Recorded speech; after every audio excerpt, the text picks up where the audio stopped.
8 New Mexico cannabis companies are suing the Biden administration over marijuana seizures, you guys. That's right.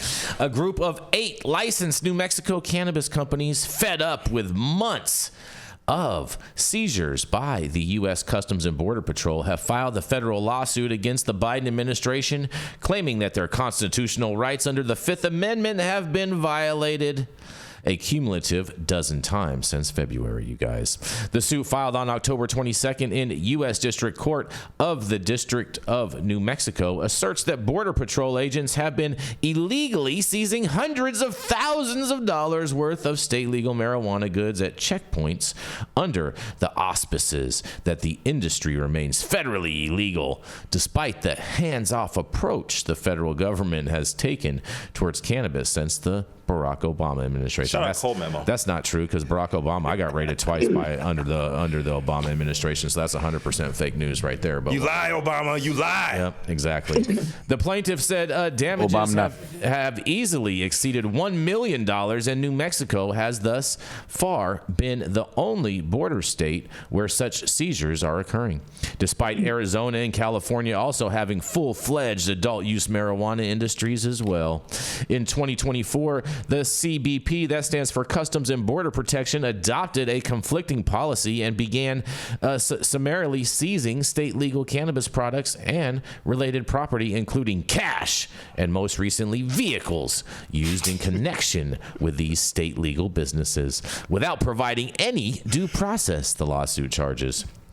CBP has also engaged in a practice of detaining individuals employed by plaintiffs and taking their fingerprints and mugshots and entering them onto the federal smuggling, racketeering, and international drug trafficking lists, only to release them without charges when the local federal authorities inevitably refuse to prosecute based on the well-known hands-off policy the suit asserts. First of all, that's their general policy. That's what they do all the time. So that's not like they're doing that out of these guys are making a little molehill. Same shit, different day, Jason? Yeah. The lawsuit outlines 12 different stops and seizures at various checkpoints in southern New Mexico, wherein employees of the plaintiffs' companies were routinely detained for hours, fingerprinted, and treated like criminals before they were being released. It's called being detained, you guys, but whatever. One female employee of Royal Cannabis who was stopped while transporting state legal marijuana was locked in a holding cell that was, in quotes, furnished only with a cot. I mean, what did they expect? Welcome to a holding cell. Yeah, covered in black mold, resulting in toxic and hazardous air quality inside. Sounds like Trulieve is funding these holding tanks, but nonetheless. And only allowed to use a restroom that was, in quote, full view of CBP. Welcome to a holding. Exactly. cell. Welcome to jail. That's solid. Yeah. God bless. Yeah. In an additional quote, she was even deprived of clean drinking water during the hours-long detention, the complaint states. I don't know. That's not true. The toilet's got a sink on it, and it has a little squirter. That's what you use with your little Bob Barker cup, and that's where you get your water. Welcome to jail. Mm-hmm. Dude, maybe they wanted a bidet. You know what I'm saying? Like, I want a state-sanctioned bidet up in my shit. Oh boy. Well, oh boy. Stand up a little higher on that little metal seat. And CBP's actions are having a rippling effect, and it left unchecked have the potential to undermine New Mexico's entire regulatory scheme, they say. The lawsuit asserts also that New Mexico is the only border state where CBP is engaged in this practice of summarily seizing and ultimately destroying state legal cannabis products. That's not true. It was happening in California too a while ago, and there was lawsuits and whatnot. But whatever. The lawsuit also asserts that CBP agents have become increasingly aggressive over the course of 2024, and that the agency has repeatedly now seized personal vehicles belonging to the employees who were transporting cannabis goods, including a Ford and an Audi that were both impounded following a pair of different seizures in August. Well, if they're driving their own cars, of course that vehicle is going to get impounded, you guys. But apart from Royal Cannabis, the other plaintiffs in the case include Mesilla Valley Extracts, Super Farm, Impact Farms, Cradior Holdings, New Mexico, Mylars LLC. That's a great name. Right. Yeah. Jesus Christ. Yeah. Rollin' Love and Desert Peak Farms. The U.S. Department of Homeland Security, of which CBP is a division, is also named as a defendant in all of this, you guys. Well. I'm glad to see someone trying to hold the Biden administration accountable for their mishaps and whatnot. And so I hope they ultimately are successful, but I think some of their arguments are super, super weak on this. But nonetheless, this is Jason Beck for the High at 9 News. I can't wait to hear what y'all also have to say about this. I have a lot to say, Jason. Oh, yeah? One, it sounds like she had to poop and she was embarrassed. Two, there's water that comes out of a little squirty toilet. It's a 2-in-1 joint. You got it your sink. I don't think that's what it was. You got your little metal toilet. I don't think she had to poop. I think she just didn't want to have to sit on the seat.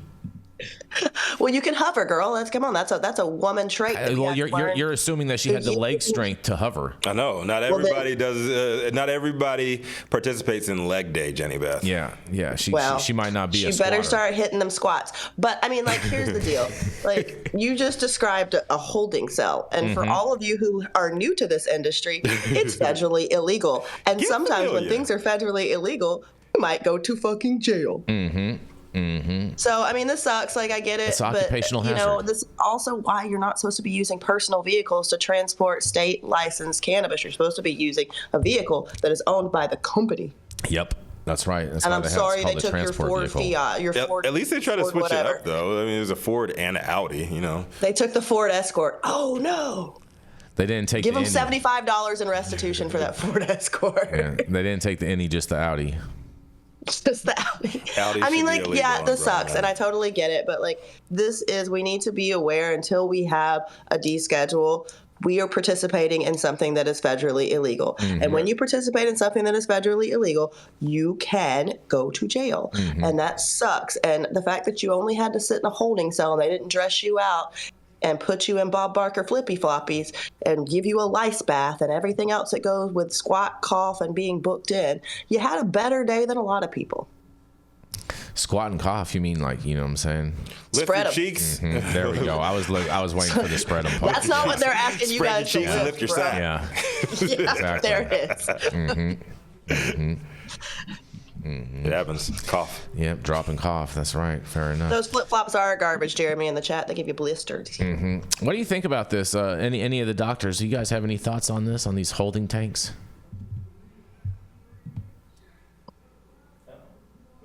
I think you guys are both on mute. Muted. There we go. I don't know. It's hard for me to give. It's just crazy to make this plant illegal. This is a government. I can't make excuses for a government that makes this plant illegal. It's absolutely ridiculous. It's feeding the prison industrial complex. And that goes also for the departments of cannabis control that create regulations that make the plant illegal. Prohibition never worked, and it's continued prohibition even if you're working for the Department of Cannabis. Fair enough. Right. I blame the borders are. Plant that's still Schedule 1. We have to remind That's right. people that there are FDA-approved drugs that are derived from a Schedule 1 plant. How does that not come unthreaded? How can FDA approve active ingredients in drugs that are derived from a plant that by definition has no medical value? It's bullshit, right? Yep. Bullshit. Right? There's medical value, and Dr. T's talked about this. So approved, or what did we say, Dr. T? Accepted medical use. And so if you put that into, it has to be FDA approved. Well, there's FDA approved cannabinoids that are derived from a plant that they're telling us has no medical value. Does anyone else see that? It's half-ass backwards, bro. I agree with you, Dr. Mark. It's 100% half-ass backwards. Whole-ass backwards. And you know that, again, the IRS is collecting money from cannabis businesses that are regulated in all the different states. So they love their payday on that. So the U.S. government's collecting money. And let's also, Dr. T, just because we could bring it up, the U.S. government filed its own patent on the neuroprotective properties of CBD and other cannabinoids, which not only did they file the patent on, but they actually licensed the patent and collected licensing revenue from a small company in Pennsylvania. So where does the hypocrisy end? How can they say this is illegal and has no medical value when they're collecting licensing revenues on their invention? Bullshit, man. Bullshit. Totally with you. You have any final thoughts on Sorry this? for getting on that soapbox. It's there to get on. It's all You good. did it very softly. Yes. That was I did do it very softly. Thank you, Jay. You have any thoughts on this, Mathieu St. Germain? Yeah, I do, Jason. Yeah? What's that? Oh, boy. Yeah, Here so we go. Rabbit Homeland hole time. Security can stop and search anyone 100 miles from any border, which basically means almost to Sacramento in California, New York City, What? etc. What? And It's a Where I Sacramento. live in Vermont. What are you talking Homeland about? Security. From a border. because the Pacific Ocean, the beach, is the border. So Sacramento, Phoenix, Arizona, Texas, like Burlington, 100 Vermont? miles from the border. 100 miles from the border. Seattle, Portland, etc. on the East Coast. Homeland Security can stop you, can unpack your car and do whatever they want. And now the reason I'm mentioning this is because Donald Trump wants to institute stop and frisk using the same Homeland Security police on 100% of the United States. So this is something that we could see happening every state of the union, everywhere, where the Homeland Security police, similar to the Gestapo in everybody's favorite Nazi Germany, stop boy. you, ask for your papers, and completely unpack your boy. car. And to me, I don't know if anybody remembers the stop and frisk policies enacted by Rudy Giuliani, but I do. Were racist, targeted people of color. 9 times out of 10, they did not find anything, and it just became another opportunity for the police to hassle, threaten with arrest, and really negatively impact the day, primarily, again, of people of color. And to me, as somebody who believes in freedom of our body, our bodily sovereignty, as well as our consciousness, this is one of the most concerning things that I keep hearing almost every week. So for myself, I'm a no to stop and frisk. I'm a no to unlimited police immunity and police powers. I'm a yes to freedom. I'm a yes to sovereignty for the individual. I think government should be aimed at policing corporations, not people. That's my thoughts.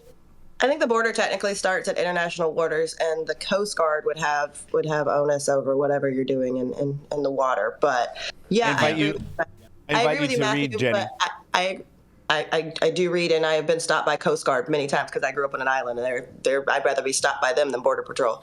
But she's an island girl. I will also say that, let's not throw Trump dog in there, because this is happening under the borders are. That's right. Borders are. This is happening under the Biden administration. No, this is actually a Homeland Security policy that was enacted by Bush. That's happening under the Biden administration. It also happened under the Trump administration. Kamala Harris says the borders are. And it could have been stopped if Trump didn't so put crazy, the kibosh bro. on it, right, Jason? I know you're trying to put this somehow onto Biden and Harris.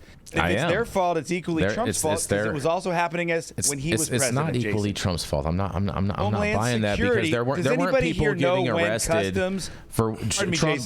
Does anybody? Never I'm going to keep arrested talking, people bro, on and I'm weed. loud as fuck. So here we for go. it, Bo. Does anybody know when Homeland Security was instituted? It was under George Bush after 2001. That's correct. After 9/11, right after 9/11. It wasn't Obama, it wasn't Biden, and it wasn't even Don the Con. It was George Bush Jr. and Dick Cheney who enacted Homeland Security, changed Customs and Border Patrol, and made it so they could pack your ass out 100 miles from the border. And who did Dick Cheney endorse? Oh, that's right, Kamala Harris. That's right.